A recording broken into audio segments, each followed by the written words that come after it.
Today, we're going to talk about a place I'm willing to bet you've never heard of. A part of India that's so new, it's kind of still finding its way onto the maps. All right, I want you to just look at this number 2016. Keep that year in your head because it's the key to this entire story. So, why does that year matter so much? Well, imagine this. What if a place was so new that before then, it didn't even exist as its own official region? That's the journey we're on today. Okay, let's dive right in. First things first, we need to figure out where on earth West Karbi Anglong is and, how it even came to be. So back to 2016. That was the year West Karbi Anglong was officially born. It was literally carved out of the much bigger Karbi Anglong district in Assam. And the reason was pretty straightforward, but a huge deal. They wanted to bring better, more focused administration and development to this really remote, hilly area. So let's get our bearings. We're talking about central Assam. It's a rugged, super green, forested area that's technically part of the Meghalaya plateau. It's kind of tucked away, bordered by the state of Meghalaya on one side and other Assamese districts on the others. And the main town, the headquarters, is a place called Hamren. Now, to really get what makes this place tick, you have to know about something called the Sixth Schedule of the Indian Constitution. Think of it like a special toolkit for self-rule. It gives a ton of power and autonomy to specific tribal areas. Here, it empowers something called the Karbi Anglong Autonomous Council, or CAC. Basically, it lets the local indigenous people manage their own land, their resources, and protect their identity. It's a really big deal. All right, so we've covered the where and the how. Now let's get to the heart of it all, the who. Let's meet the incredibly diverse people that call this land home. This place is a true cultural mosaic. The Karbi people are the majority, with their own unique language and traditions. But they live right alongside other amazing communities, like the Kasi, the Garo, the Dimasa, and the Bodo. Each one adds another layer to this rich cultural fabric. And that diversity, well, it naturally shows up in faith too. Hinduism is the main religion, and Christianity has a big presence. But what's really fascinating is that a lot of people still practice their own unique indigenous beliefs, these ancient spiritual traditions that connect them directly to the land and have been passed down for generations.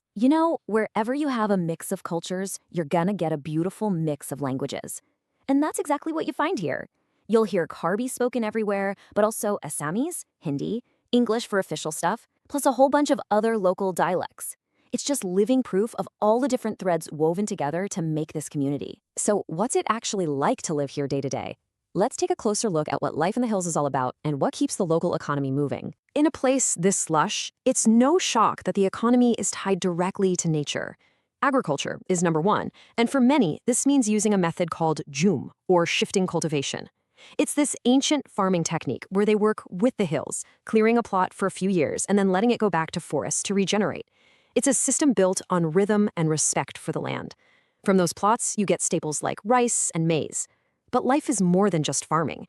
People also rely on the forest for timber and other unique products, raise animals, and create these incredible, intricate handcrafts that tell stories passed down through generations. All this natural beauty, this deep culture, it probably makes you think this place sounds like some kind of hidden paradise. And honestly, you'd be right. Let's talk about its huge but mostly untapped potential for tourism. The potential here for something like ecotourism is just off the charts. You've got places like Khanduli, which is this gorgeous plateau, or Amreng, a perfect spot for a picnic by the river. You have the amazing landscapes of Baithalongso and seriously impressive waterfalls like Kangtalongso. It's a total hidden gem, just waiting for people to discover it in a responsible way. Which of course brings us to the big, obvious question. If this place is so beautiful and so culturally rich, why on earth have most of us never ever heard of it? And this is where the picture gets a lot more complicated.